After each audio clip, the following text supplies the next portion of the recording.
Israel Hamas के बीच जारी हमलों में जब से हिजबुल्लाह कूदा है तब से इस युद्ध की दशा और दिशा हिंसक हो चली है।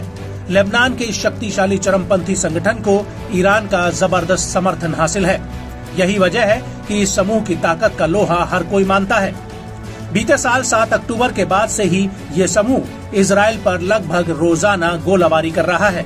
अपने एडवांस हथियारों के बूते इजराइल को चुनौती देने वाला हिजबुल्लाह अब इजराइल के लिए सिरदर्द बन चुका है।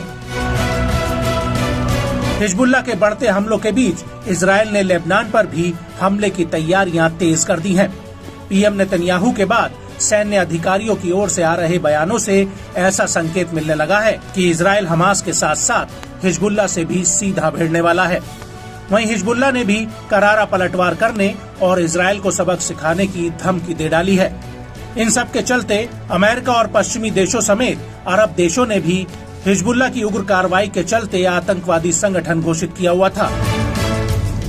हालांकि अब अरब देशों ने अपने पुराने फैसले में बदलाव करते हुए बड़ा फैसला लिया है। अरब लीग के सहायक महासचिव होसाम जकी ने खुलासा किया है कि अरब लीग ने अब हिजबुल्लाह को आतंकवादी संगठन की लिस्ट से हटा दिया है।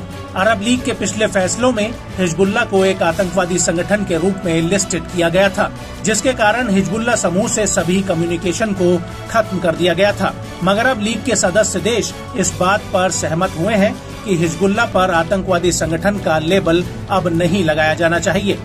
हिजबुल्लाह की लेबनान के भविष्य में एक अहम भूमिका है। अरब लीग आतंकवादी सूची नहीं रखता है, सक्रिय रूप से इस तरह की संस्थाओं को नामित करने की कोशिश नहीं करता है। आपको बता दें कि बेरूत में अपनी यात्रा के दौरान जकी ने 1 दशक से ज्यादा समय के बाद अरब लीग और हिजबुल्लाह के बीच हुए पहले संपर्क में लेबनान के प्रतिरोधी गुट के वफादार के प्रमुख सांसद मोहम्मद राड से मुलाकात की। आपको यहाँ ये भी बता दें कि अरब लीग का गठन 22 मार्च 1945 को काहिरा में हुआ था। शुरुआत में 7 सदस्यों के साथ मिस्र, इराक, ट्रांसजॉर्डन, लेबनान, सऊदी अरब, सीरिया और उत्तरी यमन के साथ इसकी स्थापना हुई थी। वर्तमान में इस लीग में 22 सदस्य देश हैं। आपको बता दें कि अरब लीग ने मार्च 2016 में हिजबुल्लाह को आतंकवादी संगठन के रूप में लिस्टेड किया था। उस दौरान अरब लीग के इस फैसले पर लेबनान और इराक ने कड़ी आपत्ति जताई थी। ये फैसला 2 मार्च 2016 को खाड़ी सहयोग परिषद की ओर से लेबनानी समूह को नामित करने के तुरंत बाद आया था। और अब अरब लीग का ये फैसला ऐसे वक्त पर आया है जब ऐसी आशंका जताई जा रही है कि हिजबुल्लाह का इजराइल के साथ तनाव अपने चरम पर है। किसी भी वक्त दोनों में हिंसक युद्ध छिड़ सकता है। इजरायली नेताओं की ओर से आ रही लगातार धमकियों से इलाके का माहौल गर्मा गया है। दोनों पक्षों ने ही सीधे युद्ध की धमकियां दे डाली हैं। इजरायली रक्षा मंत्री योव गैलेंट ने कहा कि वो हिजबुल्लाह के साथ एक राजनयिक समझौते पर पहुंचना पसंद करते हैं। इजराइल का रक्षा प्रतिष्ठान लेबनान में संभावित हमले की तैयारी कर रहा है। हम हर चीज के लिए तैयार हैं। हम अपनी डिफेंसिव और एग्रेसिव दोनों ताकत के लिए तैयारी कर रहे हैं।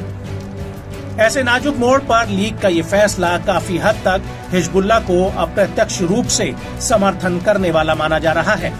हिजबुल्लाह की बढ़ती सैन्य ताकत भी इसकी एक वजह मानी जा रही है।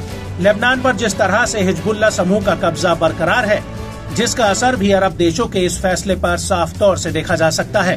अरब लीग के सहायक महासचिव ने बताया कि इजराइल की ओर से आ रहे हमलों के संकेत चिंताजनक है, लेबनान पर युद्ध थोपने की ओर इशारा करते हैं।